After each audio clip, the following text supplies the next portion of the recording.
celebrate the leaders of the civil rights movement that secured the rights we cherish to this day, and to continue to fight the movement that they fostered.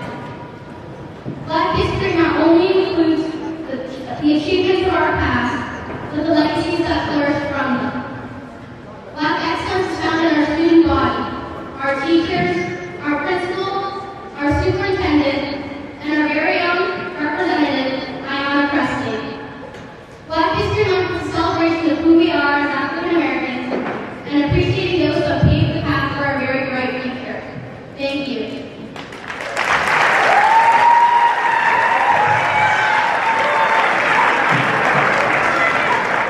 Now I would like to invite to the stage our headmaster, Mr. DeLayla.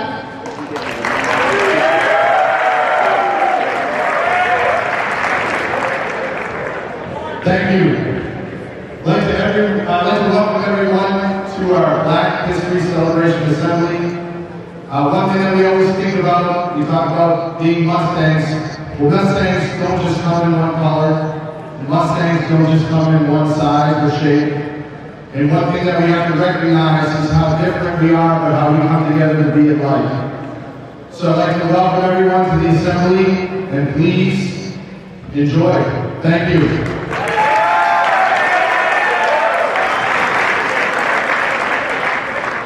Thank you, Mr. DeLayla. Next up is our special guest, Mr. Tony Fonseca. He is a Metro High alumni, and he will be teaching us about multicultural Afro drumming. Mr. Fonseca would like to invite 11 volunteers to come down. Please raise your hand.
I hear Go Mustangs from our seniors only?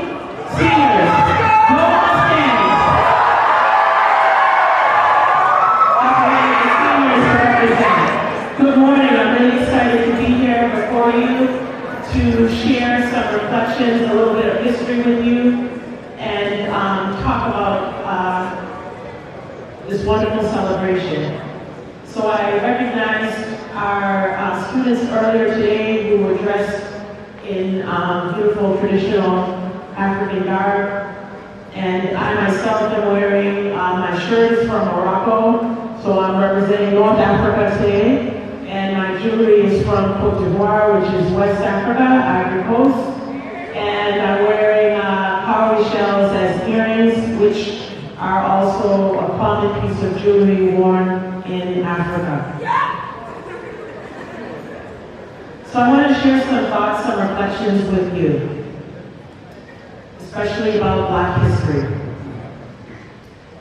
So Black History Month began in 1925 when Harvard-trained historian Carter G. Woodson, hoping to raise awareness of African Americans' contributions to civilization, founded the Association for the Study of Negro Life and History, and later it became known as Negro History Week. The event was first celebrated during a week in February 1926 that encompassed the birthdays of both Abraham Lincoln and Frederick Douglass. In 1976, during the nation's bicentennial, President Gerald R. Ford proclaimed February as Black History Month in the United States. Since then, each president has issued an African American History Month proclamation. So a little history about Medford. Medford's history goes back to its founding in 1630. Medford, the ford by the meadow. We are only steps away, a short distance away from the historic slave wall, built in 1765 by Palm, a slave owned by Thomas Brooks, as part of a decorative entrance for Mr. Brooks's house. The first African Americans arrived in Medford as slaves in 1638. In 1783, Massachusetts became the first state to abolish slavery. The slave wall and the slave quarters at the Royal House stand as reminders of slavery in the city. This is our history. We are also not very far away from the former Stearns estate, which served as a way station on the Underground Railroad. Mr. George Stearns, a wealthy Medford merchant, was an ardent abolitionist, one of many who was raised here. His transportation company provided slaves the freedom to move to Kansas to live free. Stearns was one of the Secret Six, or the Secret Committee of Six, the group who aided John Brown in his failed raid at Harper's Ferry. This is our history. I personally feel very lucky to have grown up here, in one of the oldest African-American neighborhoods in the United States. The West Medford neighborhood was my safe haven, and it provided positive role models for me. I played at Duggar Park, went to events at the West Medford Community Center, and attended kindergarten at the Hervey School. I learned to lead by example and to be self-sufficient. My family, friends, and neighbors all worked hard and encouraged us to do well in school, to prepare ourselves to lead fruitful lives. This is also our history.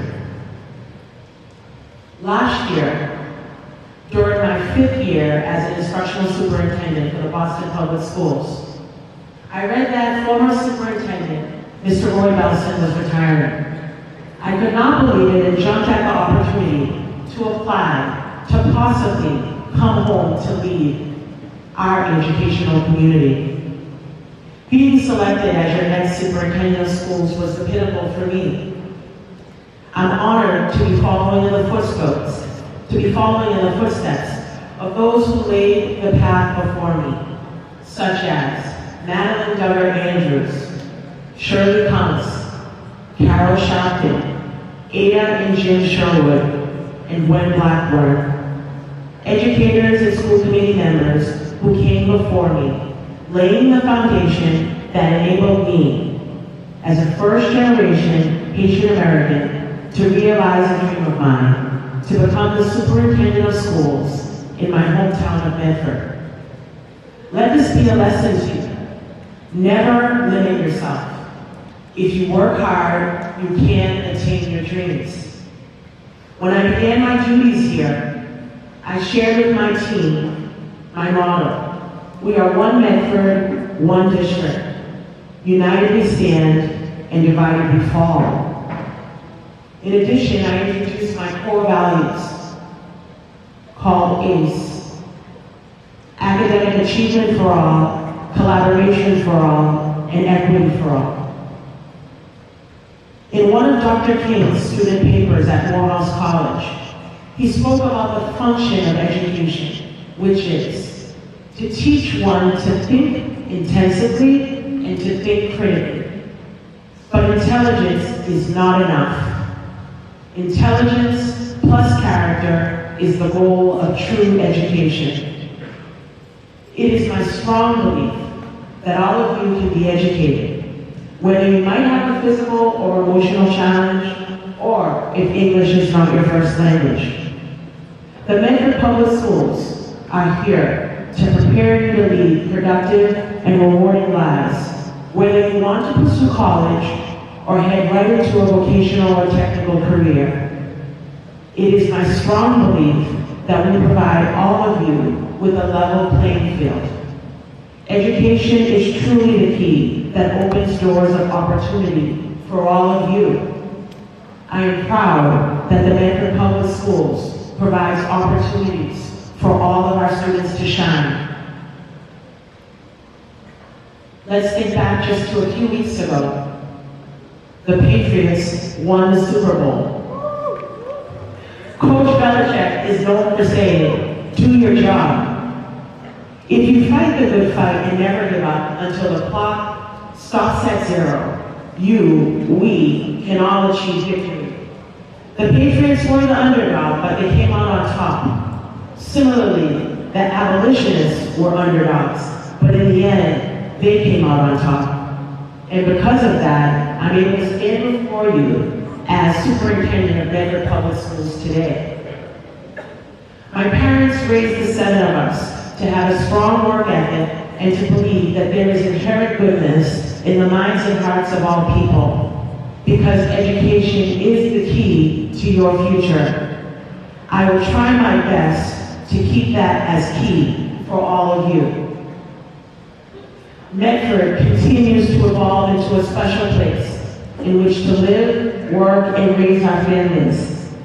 Medford High School is a supportive and welcoming place that celebrates our diversity. We see our diversity as a strength.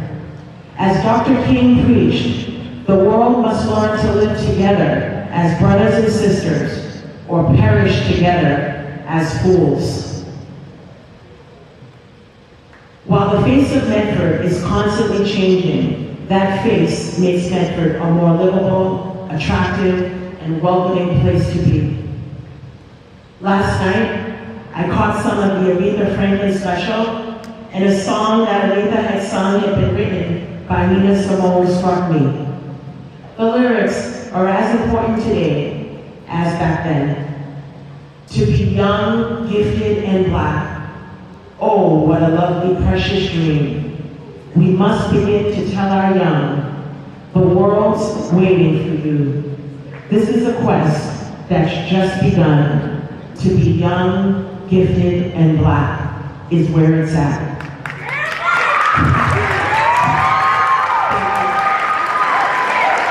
So my last words to you would be, do not waste your talents, for the world awaits them and needs them.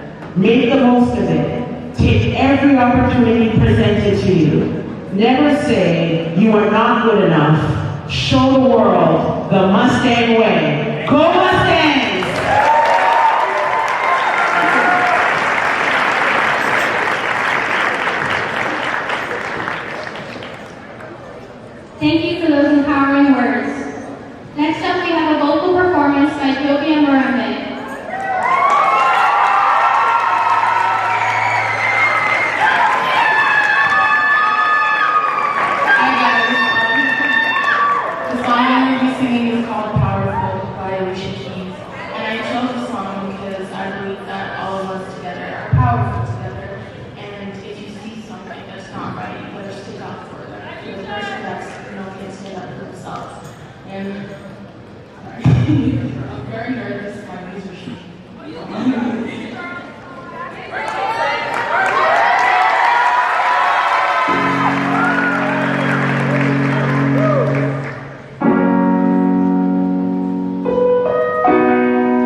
Hello, my name is Chamal Kara. I am a senior, leader of Mercury High. I am a senior, a leader of Mercury High's Diversity and Harmony Music Club, and a student representative, one of the student representatives on the school committee. I immigrated to the U.S. from Nigeria when I was 4 years old, and since I found poetry as a way to tell my story of growing up both African and American. This past year, I have began submitting poetry for publication and have become aware of the lack of representation for poets of color. I want to say that Black poetry did not die for Langston Hughes in my neighborhood. They are not the only poets of color to be recognized and taught. I encourage not only my peers, but teachers to explore the new generation of Black, proud, and prominent poets, such as Sudanese American poet Safa Eligil, Somali English poet Ursula Shire, Nigerian Trinidadian poet Omotada James, and Nigerian poet Razak Howard. This next poem is a poem about how Langston Hughes is not the only Black prominent poet.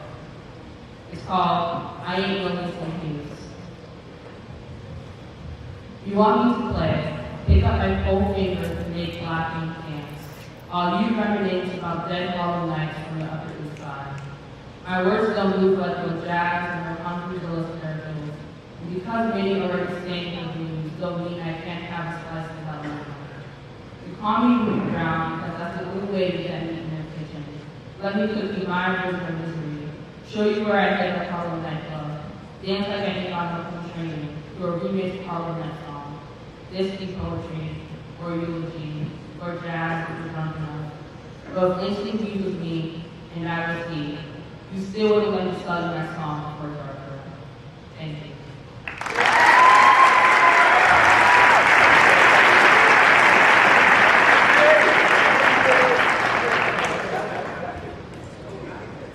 Now I would like to welcome Antonia Collins Nadia for the history of West Memphis.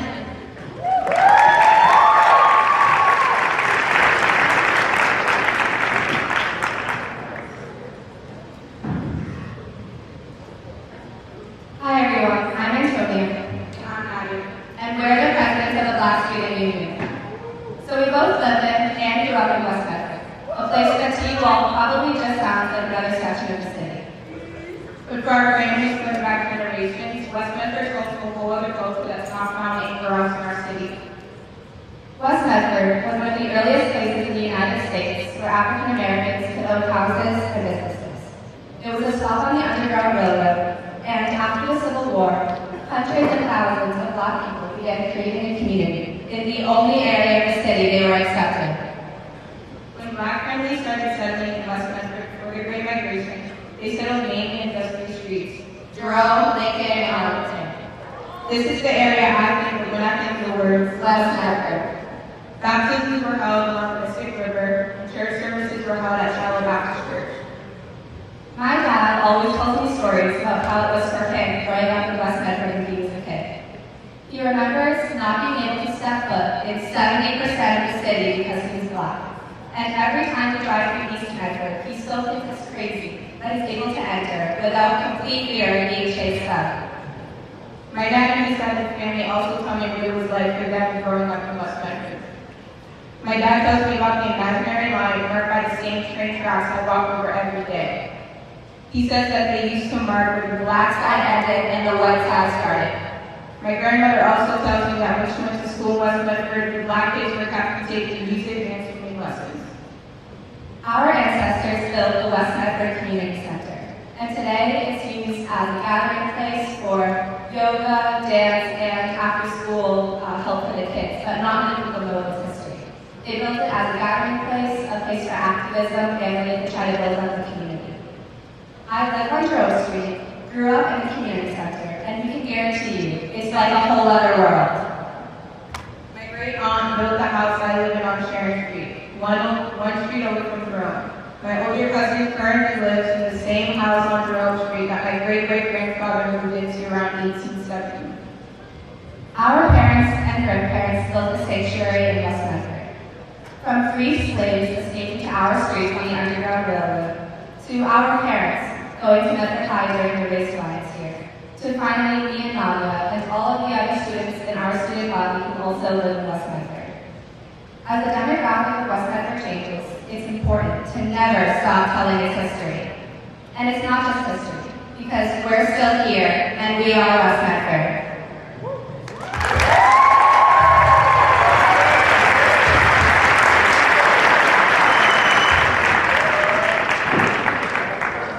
Thank you, Antonia and Nadia. Now I would like to invite to the stand our Director of Diversity, Neil Osborne.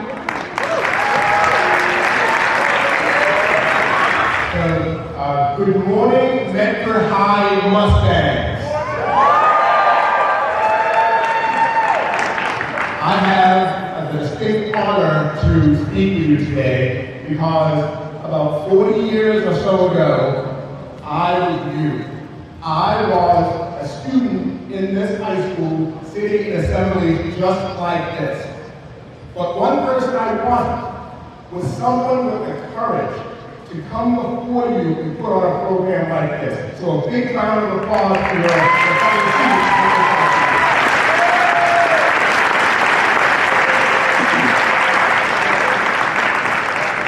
So my job is Director of Diversity and Inclusion for the City of Medford. So what does that mean? I like to say my job is to make sure that no matter who you are, what you look like, where you come from, what religion you want to practice, your physical ability, that you will know that you are welcome in Medford. And it's great to sort of look at the student population, how wonderfully diverse all of you are, because you will become Medford. So how do I do that? One simple way is to go wherever I'm asked, and some places I'm not. So I'm thankful that I've been invited to come here today. And I'd also like to share a little bit with you about the NAACP. By a show of hands, please tell me if you know about the NAACP.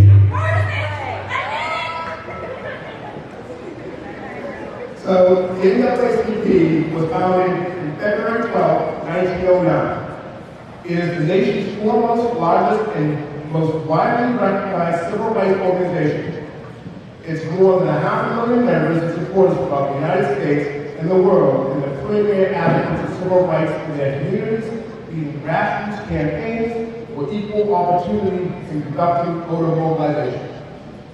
Now, you may have heard of the national office of the NAACP, but the national office exists because there are local branches. How many of you know that there's a local branch of the NAACP? Right? I see a couple hands, but hopefully there'll be more hands because there is a local branch that was started over 40 years ago by a gentleman named Wallace Kuntz.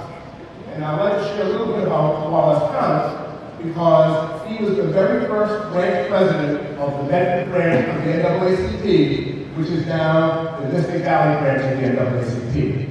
There was a book written about West Medford, and Wallace Kuntz was interviewed, and he gave advice that I'd like to share with you. And it was, what would you say today to a young man or woman? And this is his response. He said this, say to yourself, I'm going to stretch and stretch and stretch, and I'm going to have an inquiring mind. I'm not going to be disappointed. If I run into a hurdle, I'm not going to be stopped. I'm just going to say, how can I clear that hurdle? Well, Wallace Kuntz gave that sort of advice to me. And that's how I moved from someone who sat in an audience to someone who could actually present to you in an assembly. He encouraged me to go to school, get the most out of my education, and be better. So when an opportunity came for there to be a new director of diversity and inclusion, Neil Osborne was ready. So I hope all of you will take solace that there are those who will come before you, who have blazed the path, keep walking that path, and blaze the new path, and good luck, and hopefully next year we'll invite you back to say a few more words.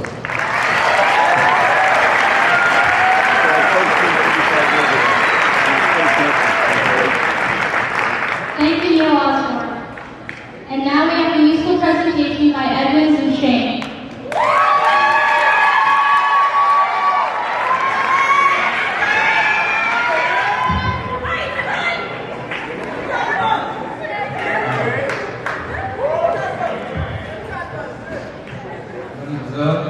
I'm co-leader of Medford High's Direction Farming Movement. I'm accompanied by Shane Holbert, who's the DJ, and he will be accompanying me playing music.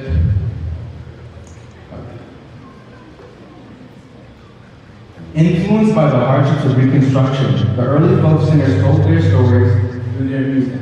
Many greats such as Robert Johnson, Son House, and Led Zeppelin laid the foundation for what would become the blues and eventually rock. From the early hardships of the early 1900s, an explosion of creativity would come when a large part of the Black community began to move north and take up residence in cities like Chicago and New York. One result of this movement was the artistic era known as the Harlem Renaissance, where groups of Black artists, poets, actors, and musicians would define the sound of the 1920s. These musicians would define the sound of the 1920s, and these artists include musicians such as the immortal Duke Ellington, who helped develop the popular big band sound that took over the 1920s. Although it might not be as popular as it is today, jazz is still alive in many forms. One of the modern-day reincarnations of jazz is a new genre called trap house jazz, pioneered by a Black man named Satan, influenced by the sound of other Black jazz musicians in that era.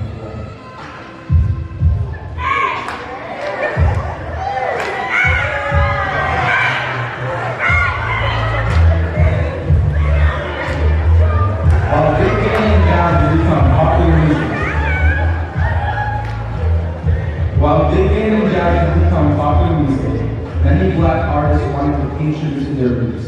Musicians such as Billie Holiday, B.B. King, and Ella Fitzgerald pioneered a more modern blues sound, which would soon become rock.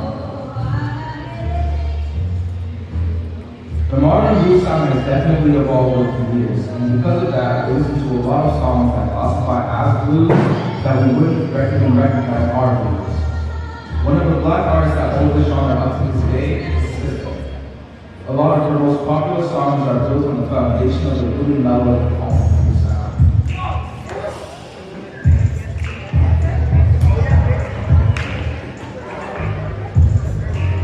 As rock and roll became heavier and heavier, the guitar became its defining instrument.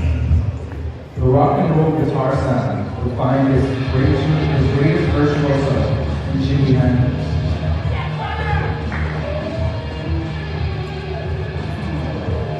While today's rock is predominantly dominated by white artists, there are still many Black artists that are continuing to popularize the genre.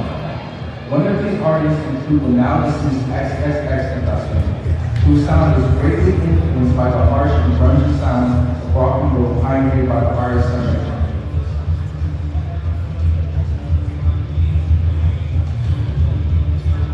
As popular music became more and more successful, it became essential that Black artists own their own to avoid the community. Songwriter Berry Gordy Jr. founded the most successful of these Black-owned record labels, known as Motown Records, with such iconic acts like Marvin Gaye, The Temptations, and The Supremes. Motown became the blueprint for pop music for the next 50 years. Today, popular music still dominates the charts. The high-fidelity upbeat sounds by very talented individuals is what makes pop music popular. And arguably the most iconic of these individuals is Beyoncé. Beyoncé's pop sound and similar fashion to her predecessors is the sound that is inescapable, and almost every one of her songs climbs charts to this day.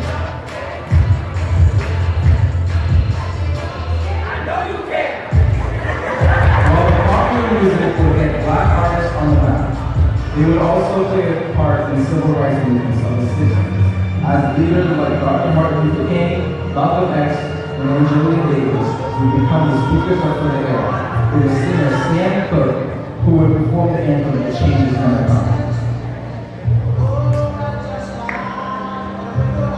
To this day, the civil rights movement lives in many activist groups that are around today. And the music that inspires these movements are just as active as well.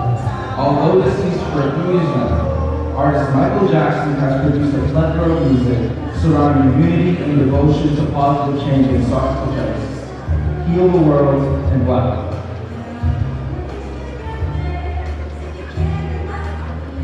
As the Black community began to feel a new breed of social and economic pressure in the 80s into the 2000s, Black musicians began to again become the voice of their communities. The activistic lyrics of Tupac, Nas, and Kendrick Lamar find their roots in early hip-hop artists such as Public Enemy, Afrika Bambaataa, and Grandmaster Flash. The hip-hop and rap genre has changed on such a wide scale, and nowadays the genre is so diverse and evolved. Today, artists such as Drake, Meek Mill, Kendrick Lamar, and Childish Gambino speak about many important messages about modern-day society behind their powerful music. Childish Gambino specifically released a song titled "This Is America," immediately gaining attention from the media outlets due to the many subliminal messages hidden in the lyrics of the song and the music video content. With all of this evidence, it is clearly undeniable that Black music, some form of fashion, has been pioneered, popularized, or even created by Black artists. It is very good to see Black music in America. Thank you, Shane, for being my leader tonight and your welcome.